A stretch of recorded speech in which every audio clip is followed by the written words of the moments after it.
TPI Integrador IODI. Creado por Bernal, Lorenzón, Martino. ¿Cómo andan? Lo que van a ver a continuación es nuestro trabajo para la materia IODI. Es el diseño paramétrico de una lámpara, desde su comienzo, cómo fue evolucionando, cómo se fue desarrollando, cómo fuimos utilizando distintos programas para poder lograr este diseño final y su posterior renderizado y postprocesado. Sin más preámbulos, los dejo con nuestro trabajo.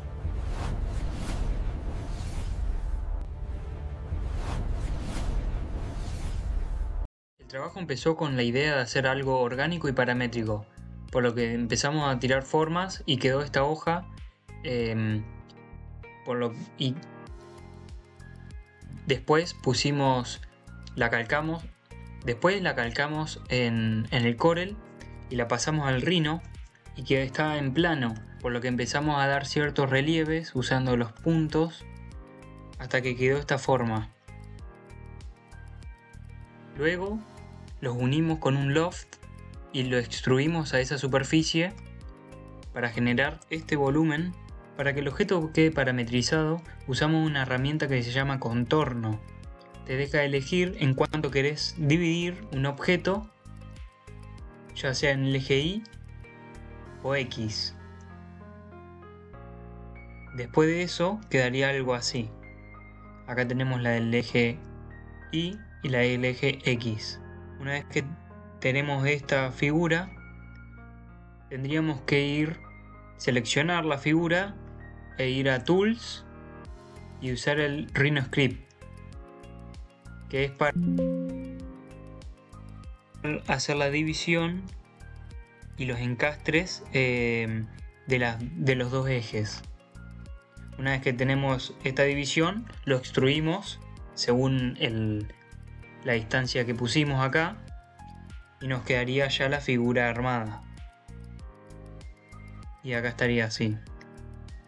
Como complemento, si queremos cortarlo en láser, podemos hacer las secciones acá y ya la exportamos como PDF y se lo mandamos al cortador láser.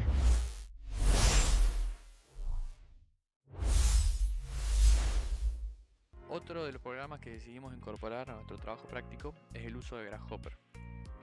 No solo para buscar formas o texturas, sino también, como es el caso, para poder parametrizar el diseño de las costillas y de los encastres a cualquier forma. En este caso, con este nodo que pertenece a un plugin que se llama Lunchbox, creamos esta forma de un toroide, el cual es el que vamos a parametrizar. Bien, en este segundo grupo tenemos acá, te permite crear todas las secciones por medio de una estructura de alambre, y este número o la cantidad de secciones con este deslizador lo podemos aumentar o disminuir.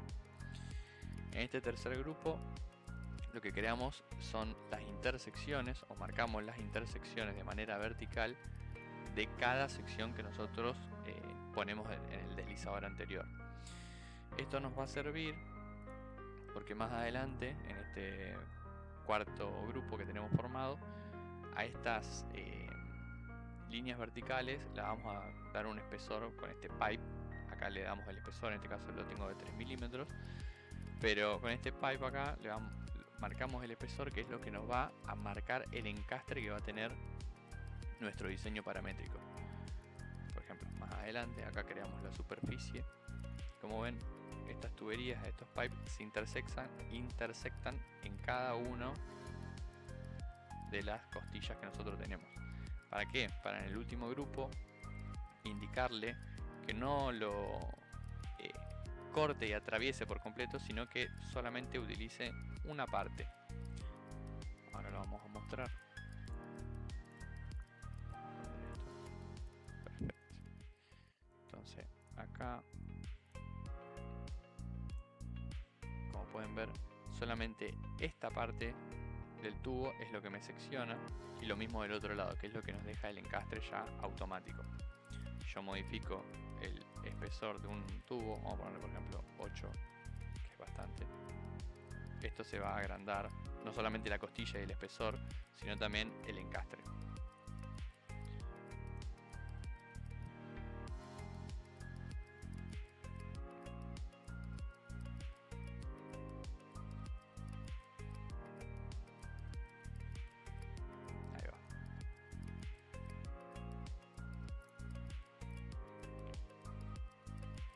La idea era poder parametrizar esto y poder aplicarlo a cualquier forma, pero no fue el resultado que nosotros esperábamos. Si bien funciona perfecto para casi cualquier nodo del plugin del Launchbox, cuando quisimos cargar formas o utilizar nuestras propias formas, muchas veces el Rhino nos tiraba error. Y realmente es muy difícil utilizar Rhino. Para poder comprender bien cómo funcionaba, estuvimos mucho tiempo preguntándole a la IA, mirando videos, toqueteando también, agregando, sacando nodos. Y si se logra, está bueno, pero realmente es mucho tiempo que no sé si vale la pena para esto que nosotros estábamos buscando de momento. No solamente nos quedamos con la forma del toroide, sino que también estuvimos explorando y buscando otras alternativas y formas, las cuales vamos a mostrar a continuación. Una de las cosas que estuvimos probando, intentando con Grasshopper, era la búsqueda de texturas, formas, patrones, cosas que son difíciles por ahí de crear en otro tipo de programas.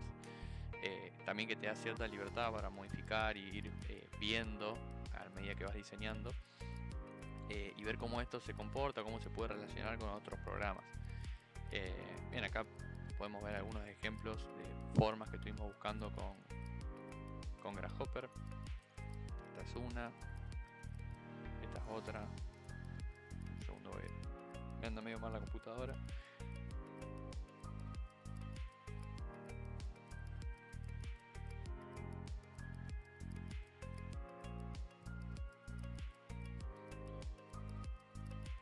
Bien, acá hay un patrón que después se aplica a esta forma que tenemos creada, forma que también es modificable dentro del Grasshopper que tenemos creado. Acá la vamos a aplicar.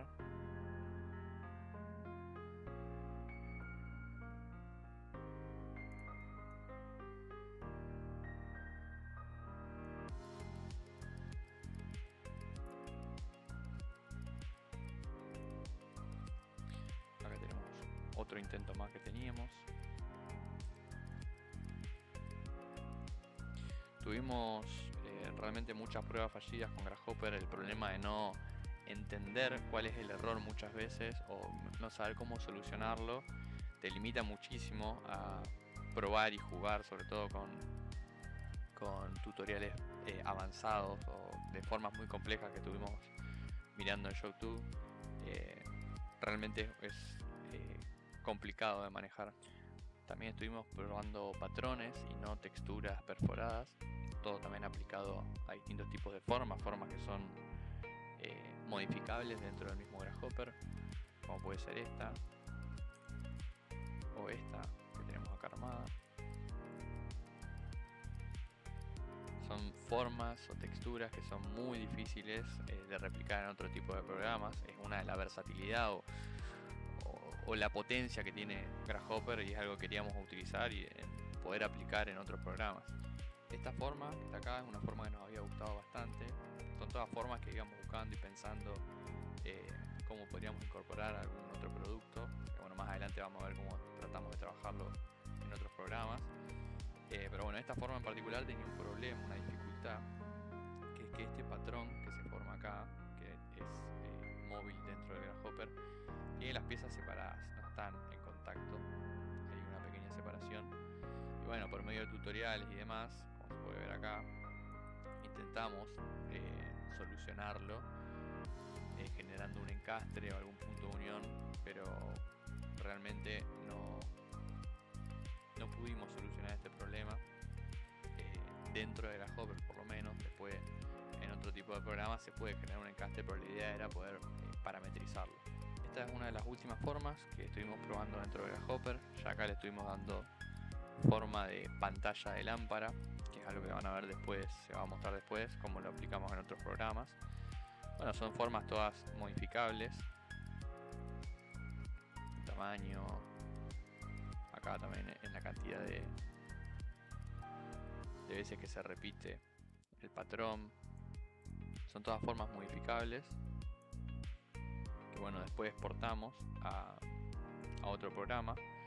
En este caso, para poder exportarlo, lo que hacemos es a la forma final, la cocinamos y bueno, dando acá a exportar selección, utilizamos las exportamos, perdón, como STP. Además de trabajar con Grasshopper y Rhinoceros, trabajamos con un programa que es muy querido por nuestro profesor Julio, Fusion 360.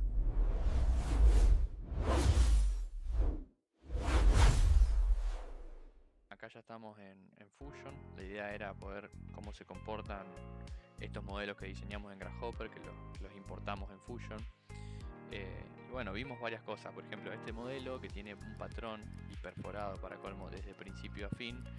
Es un patrón que es un modelo en realidad, perdón, que realmente no te permite muchas modificaciones. El hecho de que tenga el patrón y se pueda trabajar y se comporte bien en Fusion,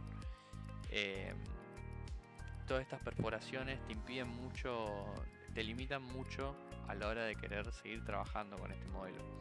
Por eso, en otro tipo de modelos, como por ejemplo este, buscamos que tenga un espacio en la parte superior o inferior que nos facilite el trabajo en Fusion. Por ejemplo, en este caso tenemos el patrón en el medio, que es la textura que nosotros buscábamos, pero bueno, en la parte inferior o en la superior nos permite seguir trabajando o creando formas dentro de este programa. En este caso acá creamos una base, le pusimos algunos tubos como soporte. En este caso esto vendría a ser una lámpara. Otro ejemplo acá es este, en la parte inferior al patrón. Este patrón, si hubiera llegado hasta el fondo, esta forma habría sido completamente imposible de trabajar. Por eso al crearle esta base inferior nos permite, por ejemplo en este caso, crear las patas, crear patrones circulares. Muchas veces, este es el caso, uno de los casos, la pieza la importamos en dos partes. Estaba el patrón que llegaba hasta acá, de la jarra, y desde Grasshopper cocinamos los sólidos en dos partes. Esta era una y esta era la parte inferior, y acá lo unimos. Está bueno trabajarlo en distintos programas, pero bueno, también hay que tener en cuenta cómo se exporta, ver qué se quiere hacer de antemano y demás. Acá tenemos, acá hay formas que estuvimos probando entre un montón. Acá hay un millón de formas que estuvimos buscando, probando. Y acá, bueno, una de las formas que nos había gustado, que creo que es la última que había mostrado en el Grasshopper. Que bueno, en base a esto empezamos a construir una lámpara. Pero, por ejemplo, esta forma, que es una forma, a ver si se logra apreciar, bastante compleja. Ahí, mira, se trabó, que es lo que iba a contar. Al momento de transformarla en un sólido, realmente a Fusion le cuesta muchísimo trabajar con esta forma. Cuando quiero... vamos a probar. Pero cuando quiero crear un sketch o hacer alguna modificación, ahí como que se empieza a trabar, le cuesta bastante como cargar formas que son muy complejas. Sobre todo por acá, en este caso, yo le creé como una especie de traba bajo relieve, como una especie de saliente trabajado sobre esta forma, y ahí hasta le está costando mostrar la selección cuando paso por arriba el mouse. Otro problema que nos trajo esto, en este modelado en específico, es la exportación. Nosotros tratábamos en este trabajo de probar distintos tipos de programas, cómo se vinculan y demás, y una de las vinculaciones que queríamos hacer era exportar desde Rhino y Grasshopper a Fusion, y desde Fusion a Blender, por ejemplo, o a Keyshot. Para exportar desde Fusion a Keyshot se utiliza la exportación por medio de FBX, y se intente lo que se intente, esta pieza acá, la que importamos desde Rhino, no desconozco la razón, pero no nos deja. Otras formas, como por ejemplo esta, que quizás es un poco más simple, no hubo problema, pero esta no había forma de poder exportarla a Blender. No, se quedaba cargando y nunca terminaba. Así que lo que hicimos fue exportar todas las partes internas como FBX. Y una vez resuelto el problema de exportar el archivo, que nos llevó más tiempo del esperado, pudimos llegar finalmente al programa final, Blender, en el cual hicimos el renderizado y todo su postprocesado para generar una imagen que se parezca casi igual a la realidad.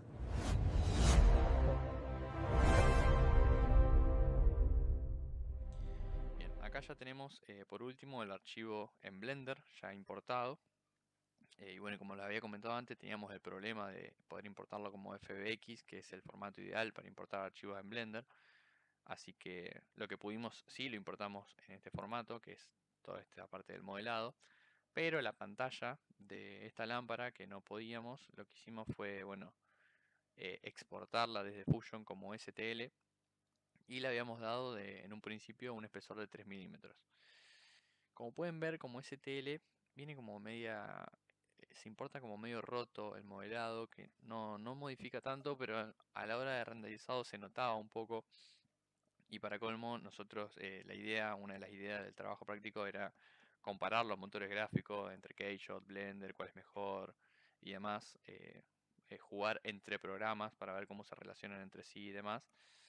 Esto fue un problema porque queríamos hacer esta pantalla de un material acrílico y nosotros para colmo le habíamos dado un espesor fijo de 3 milímetros. Que bueno, justo para este tipo de materiales translúcidos no es lo ideal. Entonces, buscando en internet, videos, información y demás, vimos que lo ideal, llegamos a la conclusión, como pueden ver se importa mejor, fue, lo exportamos de Fusion como OBJ y como superficie, no le dimos ningún tipo de espesor. El espesor se lo aplicamos acá con un modificador de Solidify, de solidificar. Le fuimos dando el espesor que nosotros queremos. Y bueno, ahí ya empezamos a probar el tema de los nodos gráficos. No tengo el numpad numérico para mostrar. Tuve que desconectarlo para poder usar el auricular. Pero bueno, acá a ver si se puede ver más o menos. Estuvimos jugando con los materiales. Acá, por ejemplo, la estructura, la base, el caño es de aluminio anodizado. Segundo.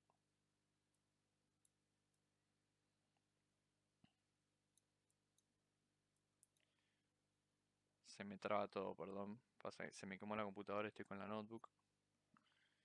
Que no es la ideal.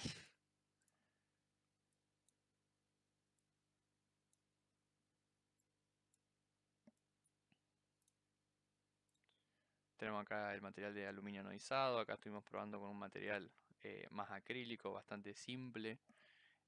Las costillas del interior, que estaban hechas totalmente en Fusion, son de plástico. Y bueno, lo que estuvimos comparando, o por lo menos en mi opinión personal, me gusta mucho más Blender desde que estoy usando este motor de renderizado. Aparte que tiene un montón de opciones además del renderizado. Me gusta porque te da cierta libertad a la hora de crear los sets, a la hora de ubicar las luces. Por ejemplo, a mí me gusta crearme sets de modelado que me dan mucho control sobre la escena. Por ejemplo, en este caso tengo acá los sets armados, donde tengo las luces y las puedo mover a libertad. Y el foco de la luz también lo puedo mover a libertad. Como pueden ver, yo muevo el foco, lo roto o haga lo que haga. Incluso puedo mover esto sobre, puedo mover la luminaria que creé sobre, rotarla sobre la circunferencia que tengo creada. Y también el target de luz lo tengo enfocado, incluso los de la cámara también. Es una libertad y una forma de moverme y manejarme con el programa que Keyshot no me la da. Y para colmo, los renderizados yo siento que son mejores. A la hora de crear los materiales me parece que también es mucho más, no sé si la palabra es simple, pero se obtienen muchísimos mejores resultados a mi gusto.